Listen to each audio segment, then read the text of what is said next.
émission Conseil du jour. Aujourd'hui, on va recevoir le prophète Jérémie Matou. On va développer avec lui sur le mariage. Il peut se présenter. Bonjour, prophète. Bonjour. Oui, je réponds au nom du prophète Jérémie Matou. Et je vous invite à être connecté sur notre page. On a déjà commencé l'émission et on va parler sur le mariage comme on vient de l'écouter. Merci. Merci beaucoup, prophète. Les gens peuvent savoir, vous êtes prophète de quelle église à Kinshasa?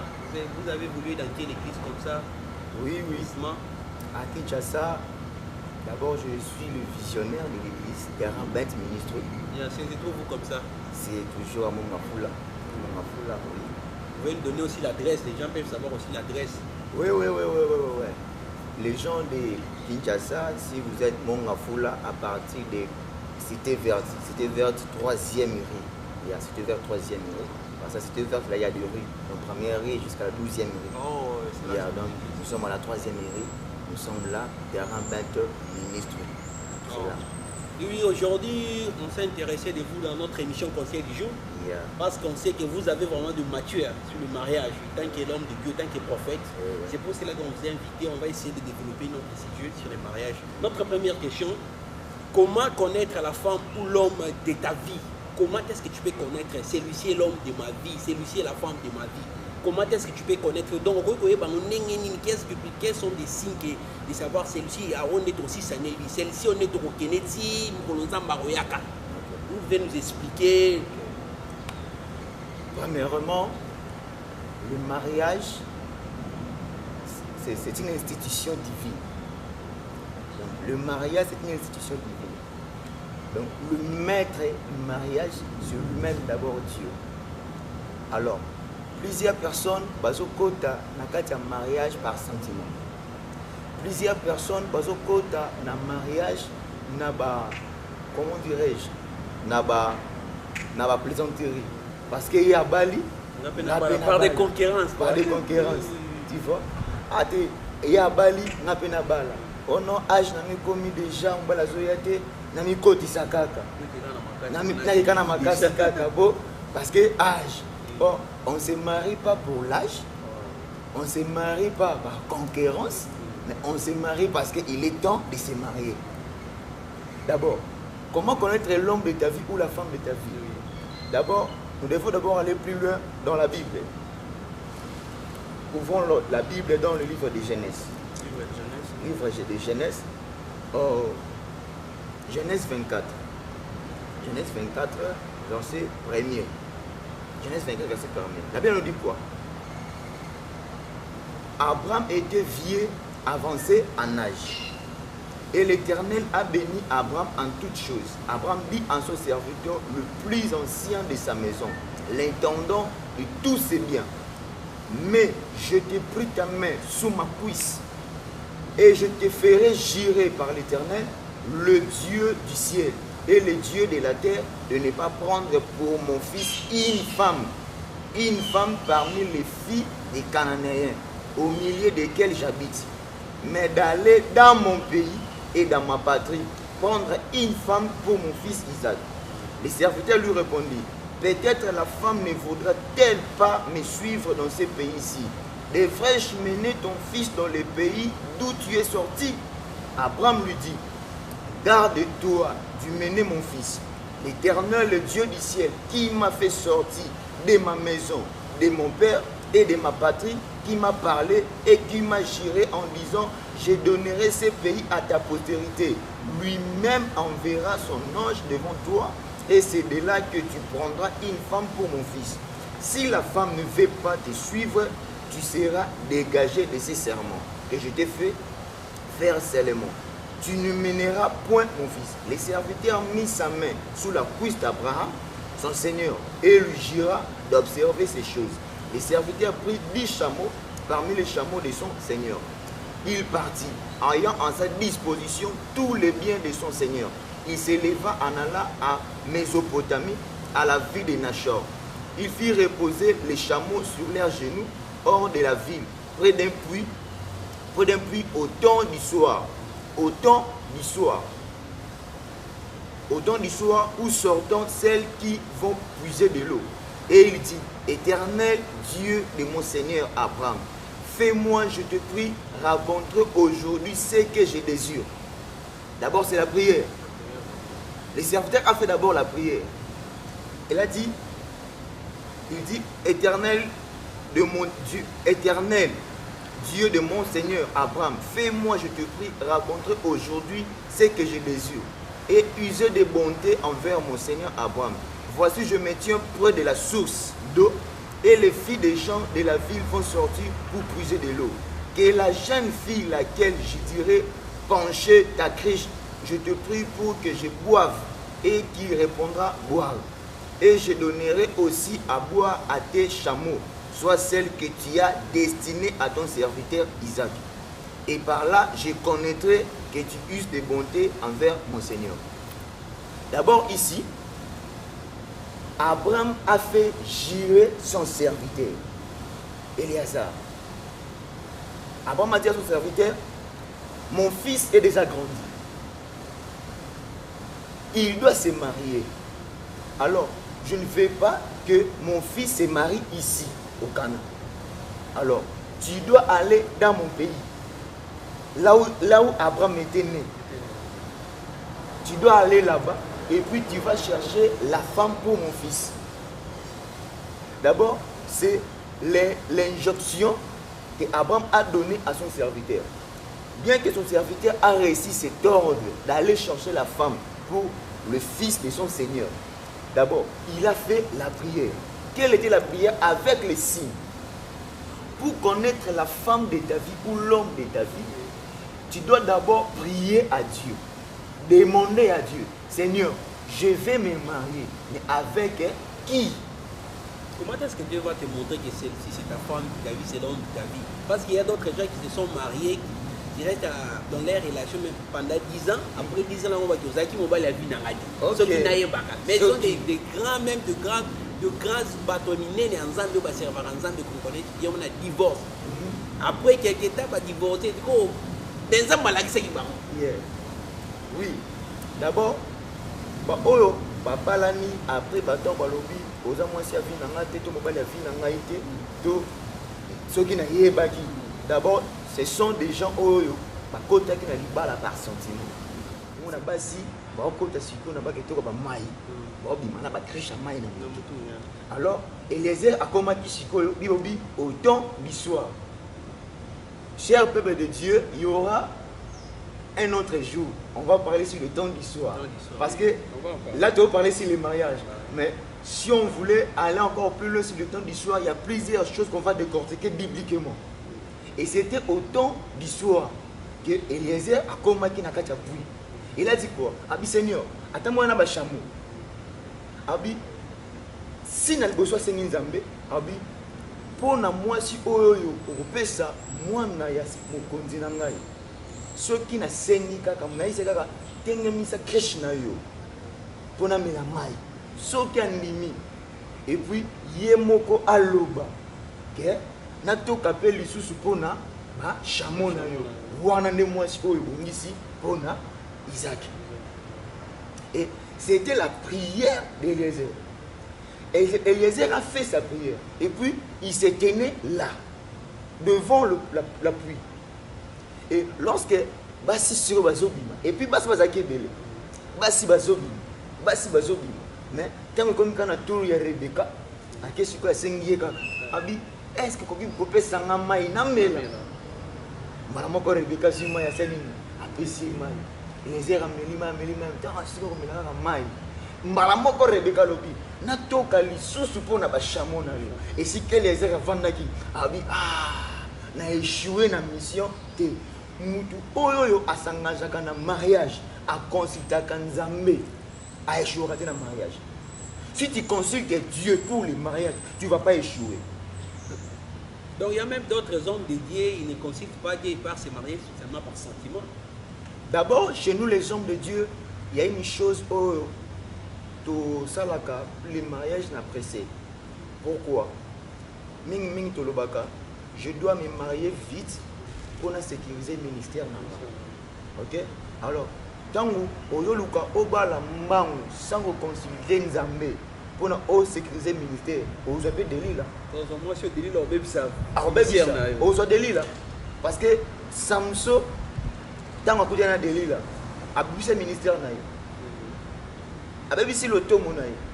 Oh, na kata musana Nzambe eza na ba secret o Nzamba tcha na kata musana Nzambe. O même moi chinu yanda ko akoyebate. Dans le ministère caché. Il y a des choses autant que Nzamba bengi yo na l'auto. Nzamba ozoba biloko muso tchaka to même moi sino koyebate. Un secret à ma casse ya Samso, et j'ai dit non, ma kata yo suki. Mais le jour il a dévoilé le secret que ma casse n'a pas na suki. Moi ça trahi yo. Asuka qui n'a plus un philistin, Asuka qui va Michel Koufaki, et à la fin, même si Souké Botaki, à la fin, à Koufaki n'a pas philistin. Donc, pour nous connaître moi si à Vinayo, ton bal à Vinayo, tu dois prier. Frère, sœur, tu as besoin de te marier. Frère, sœur, tu as besoin de t'engager. Ce qui est très important, consulte Dieu. Que personne ne vous trompe. Même les hommes de Dieu aussi. Et les hommes de Dieu, consultez Dieu avant de vous marier. Même nos pasteurs, même nos prophètes comme vous aussi. Je parle des hommes de Dieu. Tous les 5 ministères. Tous les 5 ministères. Je m'adresse aux prophètes, docteurs, apôtres, évangélistes, pasteurs. Avant de vous engager au mariage, consultez Dieu. On se marie qu'une seule fois dans la vie. La Bible ne nous permet pas de divorcer. Donc la personne qui peut être divorcée, il ne peut jamais se marier. Tant qu'il soit seul ensemble, il ne peut jamais se remarier encore. Donc on dit que la bonne libérale est en tout cas, la Bible nous dit ceci. On les trouve chez des hommes de Dieu qui se remarient encore. En tout cas, et le Corona est en mine. Or, ils oublient. Okay? Divorce, c'est ça ma bête. Déjà bien. Mais pendant cela divorce, il y a une seule condition. Oui, écoute à moi sinon on a fragment de lit, et le comment il faut salement, et c'est que bon cabouana. C'est pas mauvais. Mais pendant on se remarier, parmi les deux partenaires, on se divorce, il faut mon koufa. Donc ceux qui m'ont quoi koufi, le bobali, mais ceux qui ont un sac en vie. Donc tu seras célibataire durant toute ta vie. Donc pour que on se remarie, il faut moins sur ça mon partenaire moi ça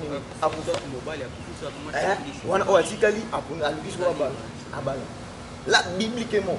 Mais aujourd'hui comme on a problème comme bah tu vas se divorcer et puis on a à Bali au paquet à Bali. Donc c'est ça ce qui cause le problème dans le foyer. C'est ça ce qui cause des problèmes dans la famille. Et on a une autre question, notre deuxième question est-ce qu'on est obligé de nous marier? Si oui, pourquoi l'apôtre Paul n'était pas marié? L'apôtre Paul a pas quitté. On a mis parce que tu es obligé de se marier toujours. Ouais. C'est tous les hommes de Dieu. Moi je m'adresse toujours. Voilà. Lisons la Bible dans Genèse 2. Genèse 2. Verset 18. La Bible nous dit ceci. Genèse 2, verset 18.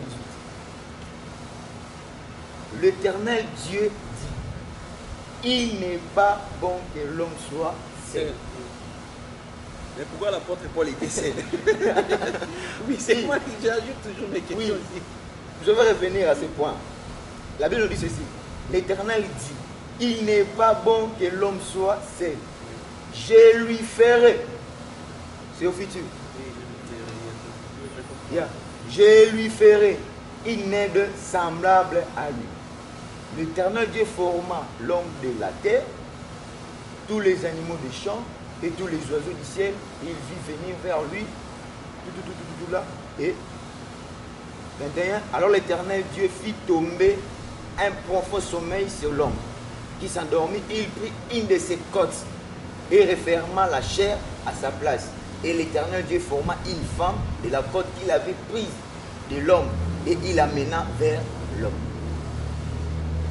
Et l'homme dit, voici cette fois-ci, voici cette fois celle qui est os de mes os, chair de ma chair.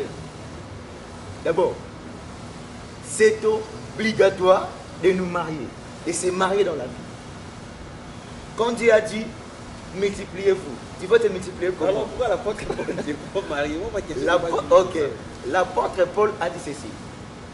Il n'a pas interdit personne de se marier. Pour lui, oui, pour lui, il a trouvé bon de servir Dieu comme ça. À des fois, nous les hommes de Dieu, oui, le Seigneur peut te dire que non, c'est la femme. C'est celle-là. Mais, mais tu n'as pas le choix. Seigneur, tu te dis c'est un changer. Donc tu dois t'assumer. Tu dois assumer tous les dégâts. Parce que c'est Dieu qui t'avait dit. Oui, moi si. Donc tu dois t'assumer. Voilà. Parce que Dieu non. Écoutez, il y a des choses où on peut tolérer dans le mariage. Et pas moi aussi, il y a aussi des choses où on peut tolérer. Et puis, dans il y a pour tricher. On est adultère. Tu vois? Même la Bible nous condamne. Même seulement dans la Bible, là, on dit mais il y a d'autres. Donc, on retrouve chez nous au Congo. Il y a d'autres tribus qui disent que ceux qui moi ça tamboli publie dans sa vie. Il y a tellement beau ça confie déjà. La Bible dit ceci. Mais là, c'est la Bible. Une fois, au coup de mois, à Fragondé, tu peux la pardonner. Il y a un problème. Ceux qui peuvent. Au Bengani, ils ont un problème.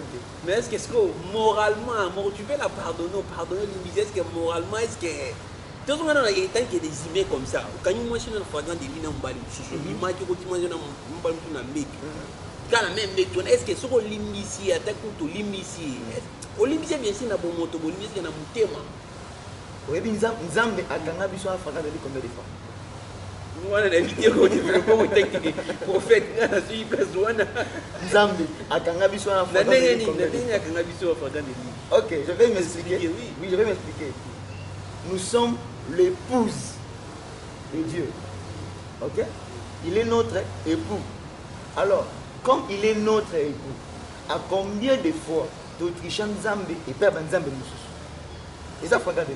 Mais c'est quoi? On a ok, dans la sens dimension spirituelle, non, mais on est dans la dimension normale. Donc, selon moi, je suis à Tamboli,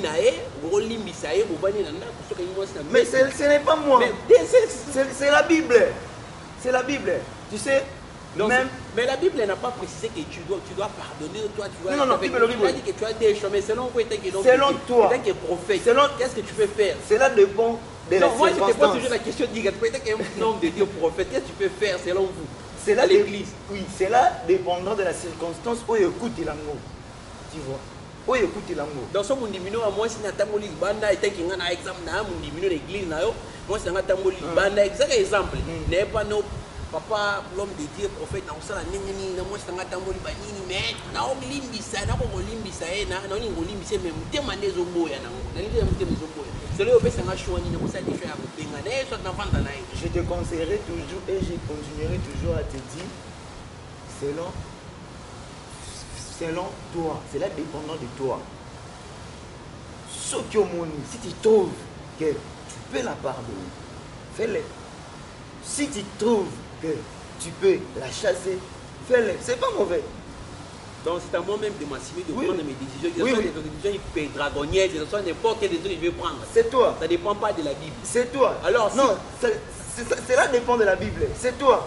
Parce que tant au côté d'un erreur bongo, ce que l'immiscier, et puis le fragment de lit, mais au etikali, tu peux pardonner facilement.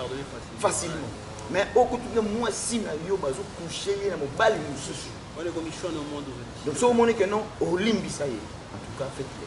Si vous montrez que non, non, cocaté, tant mieux, ok, nous avons un petit là. Oui, c'est pas mauvais. C'est pas mauvais. C'est pas mauvais. Pendant on est clair, vraiment, nos spectateurs vont comprendre sans problème. Mais j'ai une autre question. Là, si on a mis dans la question, on a toujours cas sur le mariage.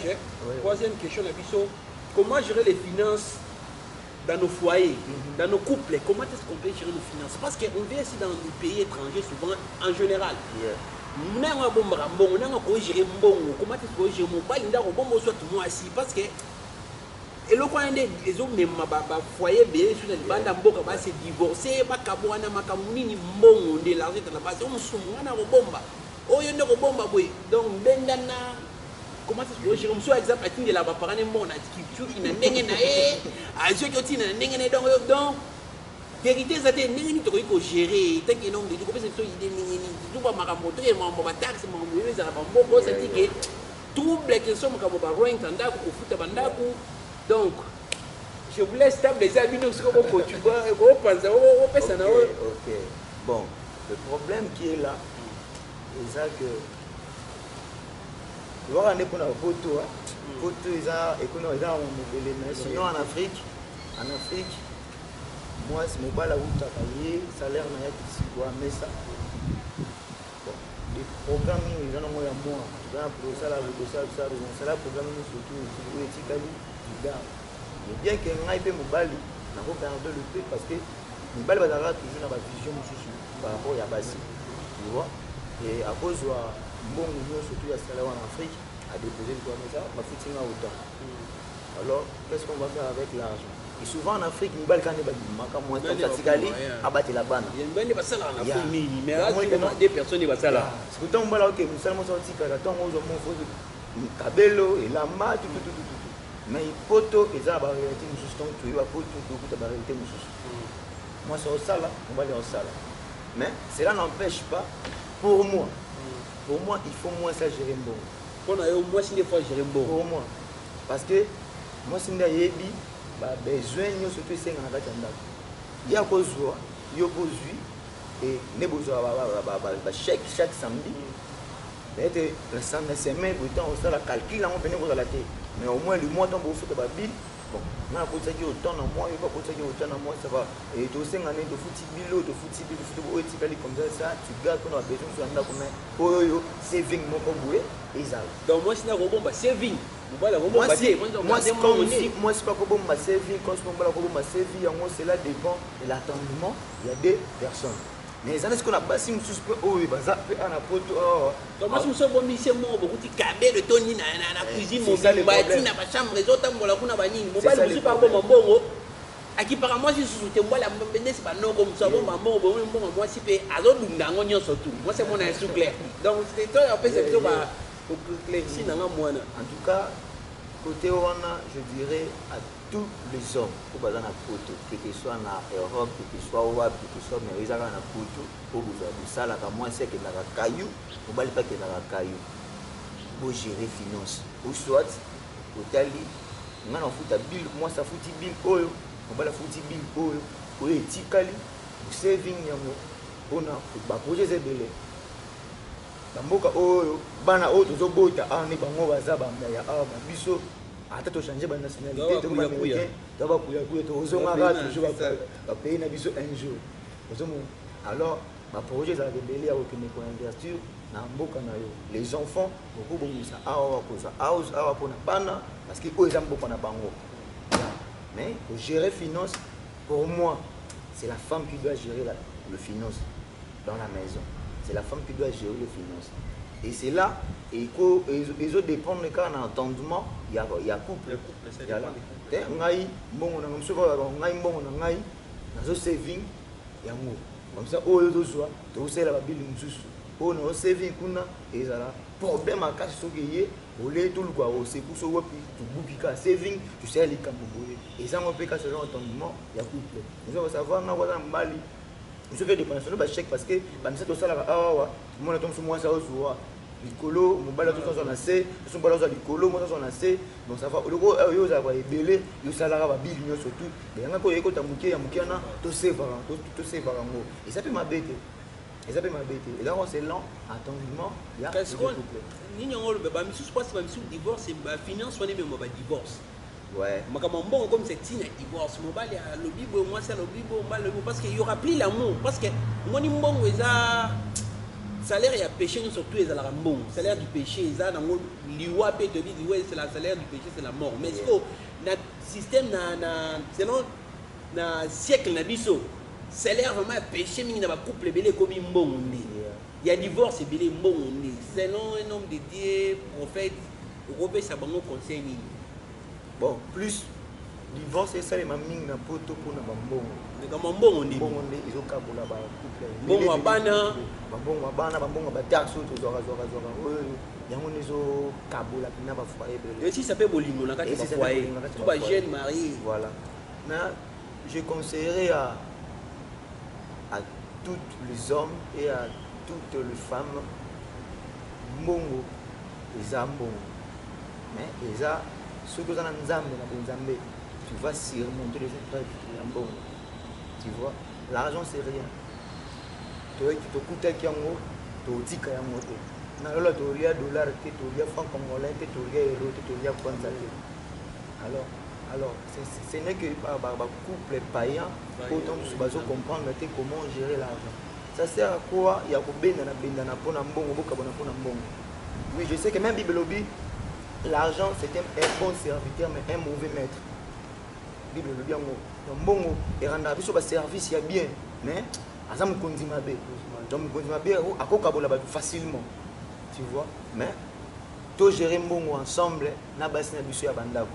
To gérer mbongo papa ozi chèque na yo maman pas chèque no bosangisi yango et ça combien to na minute foto futa bo futi bill oyo otikala ndambo tikali na ndambo boche na saving pour na ba projet mususu to bene na dende pour na mbongo l'argent c'est rien tu vois mususu moi tant na Congo avec na mbongo te mais oyo na poto tu as commencé à travailler parce que dans l'Afrique ça la peine mais au moins on va ça les belé en tout cas tous en bongo tout là tambongo te que notre comme ça biso ba orgueilleux et puis comme ça biso tout petit devant bas surtout devant mes balles na biso non soit chèque na yo kiti ça moi si pas chèque na kiti ici au sangisi ba chèque et puis au kaboli ba bill to futa bill to futa bill oyo kotika là to bombi wana bo tambola malamu na kacha couple na bill. Notre dernière question est à quel âge on peut s'engager pour le mariage? À quel âge on peut s'engager dans l'ibala? Parce que dans l'âge ni exactement on peut s'engager pour l'ibala pour le mariage. À quel âge? Bon, ce qui te à âge pour le mariage, c'est difficile. Parce que c'est au tali, maman na biso, koko na biso, à l'époque, mais je parle pour notre génération ici, pour notre génération. Alors, d'abord, le mariage, c'est la maturité. Le mariage, c'est la maturité. Donc, une personne qui veut s'engager dans le mariage, il doit être d'abord mature. Dans le mariage, c'est la tête. On a un comportement bon ami qui te connaît pas le on les a beau bunda jour et on ils a beau au fungi allô maman et mbana ko tabeta yenga allô moi je suis dans la yenga boy là c'est l'immaturité. Le mariage d'abord c'est la maturité. Tu vois les mariages ils ont âge. Moi on attend il y a 30 ans à cause d'un pays mature mais moi il y a 22 ans à ça mature que les camons il y a 30 ans. Est-ce que na bango mi balé na za droit pas la na za droit pas la. Ça dépend de la maturité. Donc le mariage, l'âge pour se marier, c'est la maturité. Tu vois. Même Bible, na kacha Bible, na kacha ya tabernacle, pour na base joie, yo, au côté na kacha service sacerdotal. Il faut que ça chiffre 30. Non. Le chiffre 30, c'est là veut dire chaque chiffre a une signification. Alors chiffre 30 c'est la maturité. Tu vois. Et sacrificateur à so ko 30 aya atalio na sama peka tu vois atali na sama peka atalio na batalon atali ngoli atali abi tu es mature maintenant tu peux entrer pour servir Dieu dans le temple. Alors le mariage ce n'est pas l'âge mais le mariage c'est la maturité. Moi si je suis tombé sur 40 ans mais il n'est pas mature à quoi sert bon à balle il y a mon que non tout ça ba quand on est belé papa ça me le pour na balle à juif fiancé papa na juif fiancé mon boye pour après 3 mois 4 mois bakabwana papa mbana uta kimi na ngai boye mususu a Jesus 4 yoko ozwaka ba fiancé ba kinaka na eloko ni ça ba fiancé ba yaka ba kinaka. Il y a deux choses que ça là, soit tu as un problème spirituel ou soit tu as un problème de caractère. Tu vois, parce que si tu as un problème spirituel, il va le bon. C'est pour ça que le problème, il y a caractère. Et de même aussi, on a besoin d'un problème spirituel. À nous chercher à basi. À sa stabilité dans la vie, à jouer moins sûr, à un problème spirituel ou bien problème à caractère. Il y a des choses que ça que non, les balles vendent d'autres qui sont ça ils vendent. Problème spirituel, n'a problème à caractère. Donc caractère, la maturité ou l'immaturité. Voilà. Merci beaucoup l'homme de Dieu d'avoir respecté notre invitation aujourd'hui dans notre émission Conseil du jour. On est presque vers la fin. Quelle est votre conclusion ici dans votre conseil?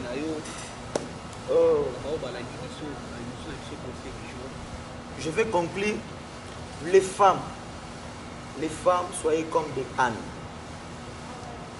Ânes, tant va pas lier à nos botatés. Je lié écoute nambanda. Mbanda zui vitesse à gérer au bout. Et mbanda on a façon à finga pénin. Ni n'a l'obété pour la pénin. Mais pénin n'a pas né que l'obana mbanda na éco. Pénin n'a pas né que l'obana zande. Chaque fois pénin monte, elle montait toujours à la montagne. Seigneur, Seigneur, Seigneur, Seigneur, Seigneur. Femmes, soyez comme des ânes. Les hommes, les femmes, tu veux t'engager dans les mariages, consulter Dieu. Nous avons mené à Yara Moissi vers moi. Tu vois? Tant que Massali Moissi, on va aller à la Congo. On va aller à la Bible, nous avons 8 Moissi à Zoya vers l'homme. Tant que moi, ça t'est allé à Obi, oh, voici cette fois-ci. L'os des maisons. La chair de ma chair. Parce que nous avons mené Moutaye. Nous avons boyé l'eau mobali. Nous avons boyé la yo moisi. Qu'on précipite na yote. Qu'on sape ma campé pour âge l'été. Parce qu'aujourd'hui, mon amour, c'est tout ça, ma campé pour âge. Âge n'a rien coquille. Pas vie à l'élo. Les jeunes filles d'aujourd'hui, on va dire, na bala. Na bala, mbango, na bota, na kola, na mon amour, na ngaï. Donc c'est le mal. Oui, ça les malélo. Et je vous dirai, conseil, qu'on va la prendre à acheter. Sarah, à bout à ceux qui disent que na agini. Penina et Anne, à ceux qui Samuel na agini. Et même Rebecca wana, à ceux qui bana na agini. C'est pour dire, le mariage, ils en ont acheté. Mais prions les seigneurs. Nous avons mené à localiser mon balai à vie na yo. Pour ceux qui nous ont localisé mon balai à vie na yo te, ça sera difficile. Ceux qui nous ont à localiser mon balai à vie na yo te, en tout cas, ça sera des problèmes et des problèmes et des problèmes. Ceux qui, aujourd'hui, ils ont des problèmes, ils ont comme ils ont des foyers, ils ont des divorces, ils ont massacre toujours. Mais c'est rien, papa, on a besoin de divorce, c'est à la radio. Donc, ils ont massacre toujours. Pourquoi? Toujours ça m'a comme pressé parce que mon balo a un mbongo na s'attacher na ye et donc surtout en Afrique. Mes frères, mes sœurs africaines, même ici, tu vois un mbongo ou un l'autre côté. Mon balo nyo comme na yo oti kaye kaka pour o na mbongo mais o mbongo o za na ngona o yebe sika zwango. Yo mo kene tozo baby ça va finir biso pour rien. Écoutez, moi, Simon, biso fait Mibali, tout le monde va Simon, à moi, ça a l'air. Moi, je suis un jantas naïe, à maïe, la tanga maming, mais la tanga magique, n'a pas sa prochaine année. Moi, 50 naïe par heure. En tout cas, tout ça comme une chose. Alors, 50 par heure. Aza bien, alors, Barakitoko, alors, quand on a un circuit, pas de problème. Mais, alors, comme de l'île un jour. Soit comme l'île un jour, au bout, on a 50 par heure. Tu peux avoir tout, l'argent. À quoi c'est avant les mariages? Oh, les mariages, c'est le côté ça comme que c'est moi. C'est le côté ça comme que qui n'y a la vie.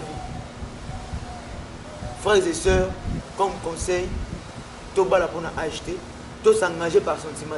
Prions le Seigneur. Nous avons localisé. Ceux qui ont un problème, il y a un choix et qui va se faire belé. Numéro de Benga, nako orienté yo. So mi 4, yebisanga yo papa baza 4 et puis non tanga na combo.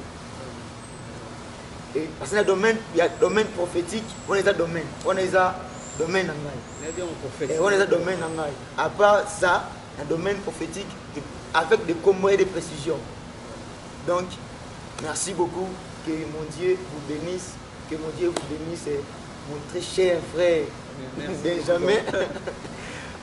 Et à nous revoir, ce n'est pas notre première émission, c'est ça, mais on aura encore deuxième étape, donc on continuera bon avec des sujets, avec les prophètes, Jérémie, Matou. Au revoir la famille, n'oubliez pas de vous abonner sur votre chaîne Adika TV.